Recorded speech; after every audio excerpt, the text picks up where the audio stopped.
Udah gue fotoin dulu dah dia deh. Halo. Ya, Ayolah. semuanya. Bismillahirrahmanirrahim. Assalamualaikum warahmatullahi wabarakatuh. Selamat malam Bapak dosen, Bapak Ibu dosen semuanya.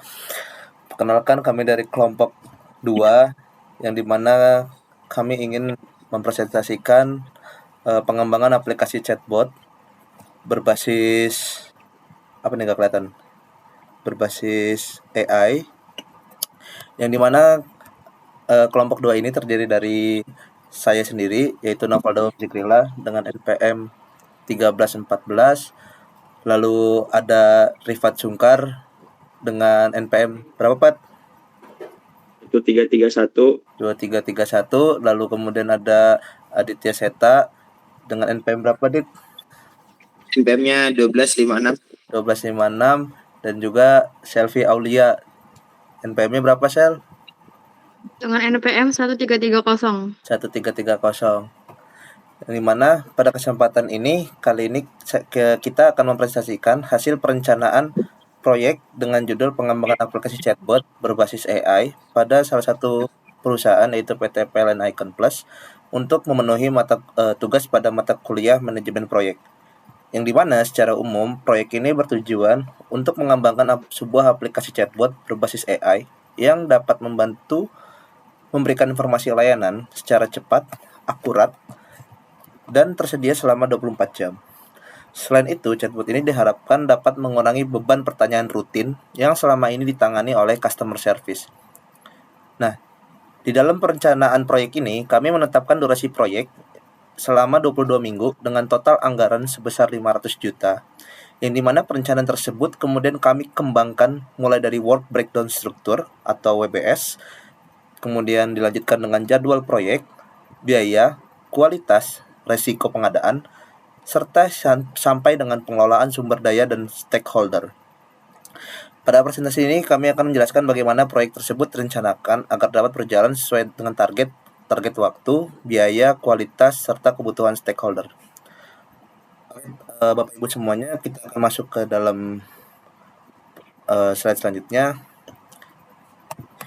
yang dimana di sini adalah seperti yang saya sebutkan tadi di awal. Ini adalah gambaran umum untuk proyek yang kita pilih, yang dimana proyek ini adalah pengembangan aplikasi chatbot berbasis AI. Lalu implementasinya itu untuk PT PLN Icon Plus, yang dimana fungsinya adalah untuk meningkatkan efisiensi dan jangkauan layanan digital enterprise. Dengan beberapa tugas yang sudah dibuat pada LMS, kelompok kita ini sudah menetapkan untuk baseline parameternya itu pada proyek ini adalah dari Juli sampai Desember tahun 2026 dengan total anggaran yaitu 500 juta rupiah. Nah, untuk selanjutnya adalah kita akan membahas tentang ruang lingkup dan sasaran. Yang pertama, kita sudah menganalisis, kelompok kami sudah menganalisis kebutuhan, yang dimana nanti hasilnya adalah untuk analis kebutuhan pengguna dan data layanan secara komprehensif. Lalu selanjutnya ada desain arsitektur, kemudian pengembangan model AI, yang dimana pengembangan model NLP ini atau Natural Language Processing dan AI training, lalu kemudian integrasi infrastruktur dan keamanan, lalu phase final and go live-nya itu seperti UAT, security hardening, kemudian pelatihan, lalu handover, serta nanti akan adanya proses deployment atau go live. Nah, Bapak Ibu semuanya, berikut adalah contoh dari chatbot yang nanti akan dibuat. Itu ada di sebelah kiri, di sebelah kanan layar. Nanti akan melakukan seperti ini, dan chat ini itu tersedia dengan 2 bahasa. Cuma ini yang kita tampilkan adalah dengan bahasa Inggris. Kenapa kita memilih bahasa Inggris? Karena bahasa tersebut adalah bahasa yang umum atau bahasa utama secara keseluruhan untuk sebuah fitur chatbot. Lalu masuk ke yang ketiga, ini adalah di mana work-based system kita itu dan baseline jadwal itu adalah sebagai berikut, yang dimana dari WBS dari beberapa WBS ini dari A sampai H, lalu kemudian ada tahapan aktivitasnya, lalu kemudian jadwal durasi, lalu anggaran baseline, kemudian status jalurnya. Di mana di sini terdapat satu jalur ada yang non kritis.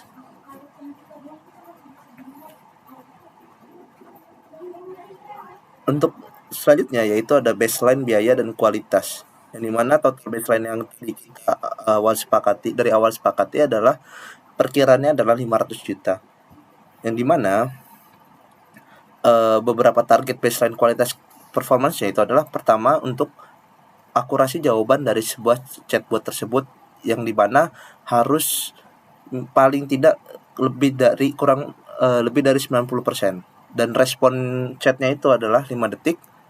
Lalu untuk ketersediaan sistemnya itu harus tidak boleh di bawah 99,9%. Kemudian untuk critical keamanan cybernya itu harus 0 temuan. Dan kita dalam menjalankan proyek ini itu dengan user harus di atas dari 85%. Lanjut untuk analisis finansial, yang dimana kita sudah kelompok kita ini sudah menganalis finansialnya, yaitu di mana real estimasi biayanya itu adalah 485 juta. Kemudian untuk penghematan operasional customer service itu kita bisa tekankan sampai 200 juta per tahun, dengan dimana net benefit tahun pertama itu kita bisa dari 485 ini kita bisa kurangi 285, lalu tahun keduanya 85 juta, hingga nanti ke tahun berikutnya itu bahkan bisa 0. Jadi bisa menekankan anggaran dari customer service dari PT PLN Icon Plus. Oke, selanjutnya untuk identifikasi risiko itu bisa dilakukan dengan teman saya. Mungkin dari teman-teman siapa yang mau melanjutkan? Gue boleh. 6. Identifikasi risiko. Ini ada beberapa deskripsi risiko proyek, skor risiko kategori tingkat. R1 keterlambatan akurasi modal NLP. Skor risikonya ada 12, kategori tingkatnya tinggi.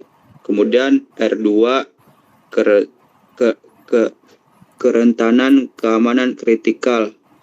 Skor risikonya 10, kategori tingkatnya sedang. Kemudian R3 overload personal fase watt. Skor risikonya 12, kategori tingkatnya sangat tinggi. R4 kendala integrasi API existing. Skor risikonya 12, kategori tingkat tinggi. Kemudian R5 pembengkakan biaya cloud atau AI. Skor risikonya 6, kategori tingkat rendah. Kemudian ada MV continuous reserve atau perhitungan expansion money value. R1 30%. Itu kali apa ya? Hah? Iya. 30% kali 40 juta. Hasil MFV-nya 12 juta. Kemudian R2 20% kali 50 juta. Hasil MFV-nya 10 juta. R3 40% kali 25 juta. Hasilnya 10 juta. Kemudian R4 30% kali 35 juta dan hasilnya 10 juta 500. Dan kemudian R5 20% kali 15 juta dan hasilnya 3 juta. Total cadangan kontingensnya dikelola untuk meminimalisasi risiko teridentifikasi selama proyek berlangsung totalnya 45.500.000. Kemudian ada pengadaan eksternal. Yang pertama, Third-Party Security Penetration Testing, yang artinya perusahaan menggunakan jasa konsultan keamanan cyber dari pihak luar untuk melakukan pengujian keamanan sistem. Tujuannya mencari kelemahan atau celah keamanan dan memuji apakah sistem mudah serang dan memberikan laporan rekomendasi. Contohnya, sebuah perusahaan membuat aplikasi chatbot. Sebelum aplikasi digunakan, perusahaan menyewa konsultan keamanan eksternal untuk melakukan penetration testing agar diketahui apakah ada celah keamanan. Kemudian yang kedua, Cloud Infrastructure DB Server. Artinya perusahaan menggunakan layanan cloud dan server, database, dan provider eksternal yang biasanya disediakan server untuk menjalankan aplikasi, menyimpan data, database server, infrastruktur jaringan, dan backup dan keamanan server. Contohnya, aplikasi chatbot membutuhkan server dan database untuk menyimpan data pelanggan daripada membeli dan mengolah server sendiri. Perusahaan menyewa layanan cloud dan provider. Kemudian yang ketiga, API Model AI atau LLM Token. Artinya perusahaan menggunakan layanan AI dari vendor eksternal melalui API. API memungkinkan aplikasi perusahaan berkomunikasi dengan mode AI atau LLM dari penyedia layanan. Contohnya, aplikasi chatbot customer service membutuhkan kemampuan memahami pernyataan pelanggan. Perusahaan dapat menggunakan API model AI atau LLM sehingga chatbot dapat memberikan jawaban secara otomatis.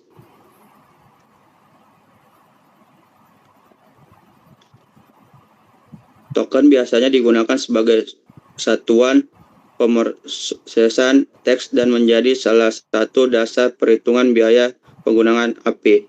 Jadi kesimpulannya, pengadaan eksternal pengadaan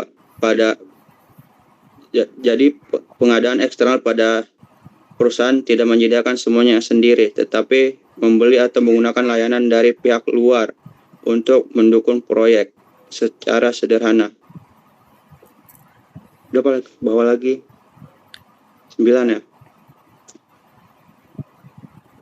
Udah dilanjutkan sama teman saya.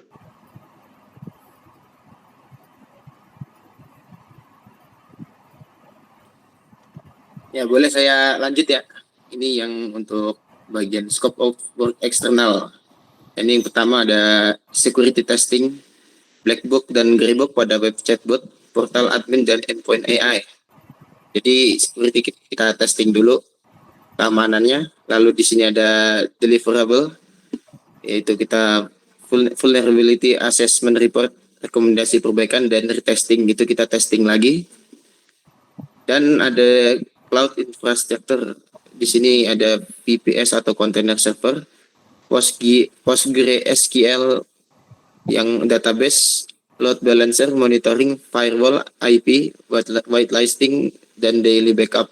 Itu semuanya, dan target SLA cloud kita itu 99,9% targetnya. Boleh dilanjut?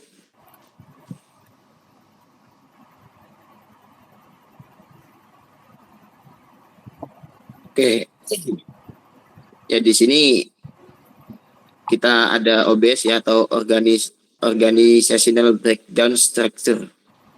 Ya, ini kita ada struktur organisasi kita nih. Pertama ada project sponsor ya, dari sponsornya. Lalu ada project manager nih, yang mengintegrasikan seluruh pekerjaan proyek. Lalu dari project manager kita bagi 3, ada tim bisnis dan QA, yaitu analis bisnis dan tester QA. Di sini ada tim AI dan sistem, itu yang engineer-nya, yang engineer AI atau NLP, dan engineer cloud atau DB. Dan di sini terakhir ada tim keamanan dan ops, Ya, ini yang bagian keamanan.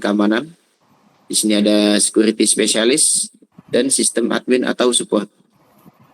Boleh dilanjut. Nah, ini lanjut lagi, kita ada kapasitas SDM. Ini kapasitas optimalnya 10 personil ya. Cuma kita minimumnya ada 7 personil. Ini yang paling penting, ini harus ada project manager, udah pasti ya, aktif sepanjang proyek dari M1 sampai M22. Lalu ada engineer-nya, AI atau NLP engineer, yaitu kebutuhan utama ya Pak, pada fase M7 sampai M13 ya, yaitu fase-fase pengembangan model NLP. Lalu ada security dan QS spesialis. Nah, ini kebutuhan security, ini kebutuhannya meningkat menjelang UAT, hardening, dan saat pada launching atau go live.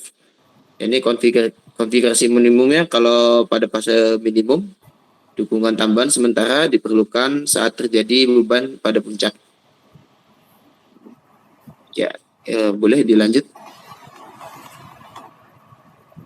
Halo, Ya, Assalamualaikum. ini untuk bagian stakeholder ya, utama. Ya, sudah pasti yang pertama, ini paling utama ya, sponsor project ya, atau project sponsor atau manajemen yang mengarah strategis, anggaran, dan approval milestone. Seger nggak sih? Sama Ya, lalu ada lagi project manager nih, ya, yang manajer projectnya dan tim-tim inti untuk pelaksanaan WBS, koordinasi teknis, risiko, dan kualitas. Kalau PCX merah Ya, lalu ada customer service dan admin, yaitu penyedia FAQ, ya, frequently asked question, yang pertanyaan yang sering diajukan. punyanya si Lalu ada validasi flow dan UAT dan operasional. Iya, emang. Ada di sini ada Emang handling dan deployment. Lalu ada bagian security atau keamanan nih, keamanan cyber, kontrol keamanan, dan approval hardening. Nah, lalu ini paling terakhir ya, pelanggan, yaitu pengguna aplikasi chatbot. Susah. Dan yang terakhirnya itu provider cloud atau API AI. Tapi udah ya, penyedia layanan AI-nya. Nah, lalu lanjut lagi nih, yang ini adalah apa? RACI ada ACRIS. RACI, Responsible, Accountable, Consulted, dan Informed. Ya, itu panjangannya. Ya, ini digunakan untuk memastikan ya RACI ini pada setiap proyek. Lalu ada APRIS, metode APRIS ini adalah approval, perform, review, input, dan support. Ya, jadi ini metode-metode untuk proyek ini. Nanti ada pelatihan, handover, UAT, security hardening, dan go live. Itu memiliki pembagian tanggung jawab yang jelas antar seluruh stakeholder. Oke. Habis ini mungkin dilanjut sama rekan saya, Selfie. Boleh dilanjut, Mbak? Oke, selanjutnya pada slide 14 terdapat resource histogram dan leveling. Di sini terdapat M1 dan M3 itu 4 personel, lalu M4 dan M6 itu ada 7 personel, M7 dan M10 itu 7 personel, lalu M11 dan M13 6 personel, M14 sampai M16 6 personel, M17 sampai M19 atau puncak ada 9 personel, M20 sampai M21 terdapat 5 personel, dan M22 yang terakhir terdapat 6 personel. Untuk slide berikutnya, 15. Di sini terdapat rencana komunikasi, yaitu ada project sponsor yang diisi oleh steering meeting dan laporan eksekutif atau bulanan atau akhir milestone. Yang kedua ada tim inti daily stand up, 15 menit dan review mingguan via Teams atau Slack atau Jira. Yang ketiga ada CS atau admin, yaitu workshop, VGD, email, UAT, dan pelatihan komprehensif.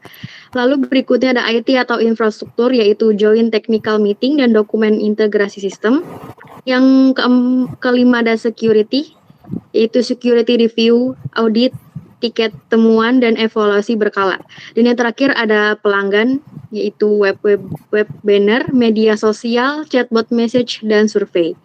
Prinsip dokumentasinya yaitu keputusan, approval, scope change, acceptance, dan penutupan temuan wajib didokumentasikan resmi.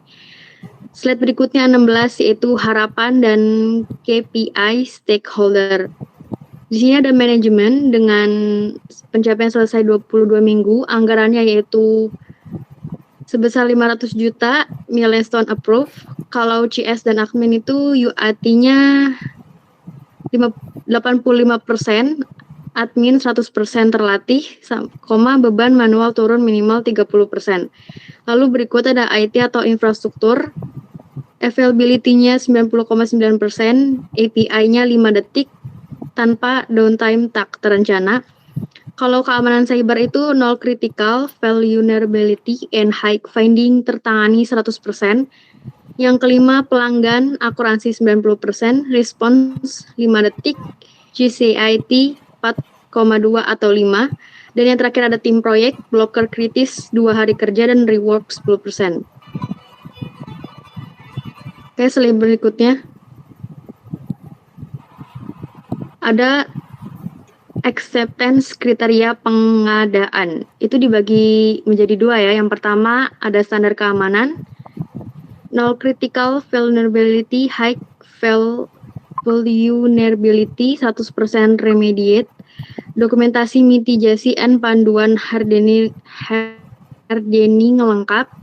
Yang keempat security sign off resmi sebelum go live. Lalu yang kedua dibagi menjadi performa cloud and API. API yang pertama latensi rata-rata 5 detik, yang kedua cloud uptime availability 99,9%, yang terakhir UAT acceptance rate-nya 85%. Slide berikutnya kesimpulan.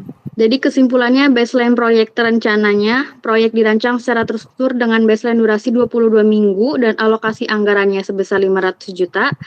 Yang kedua integrasi tata kelola dan organisasi, struktur organisasi OBIS atau Matrix RIC atau APRIS, perencanaan research, stakeholder management, dan perencana komunikasi terintegrasi penuh.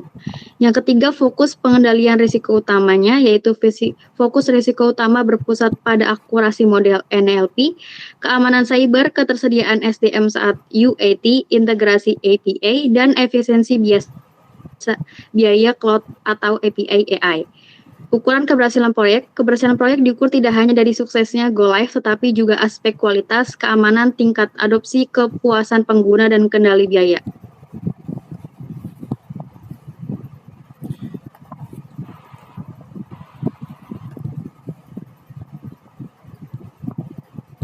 Oke, itu mungkin dari kelompok kami tentang pengembangan aplikasi chatbot berbasis AI.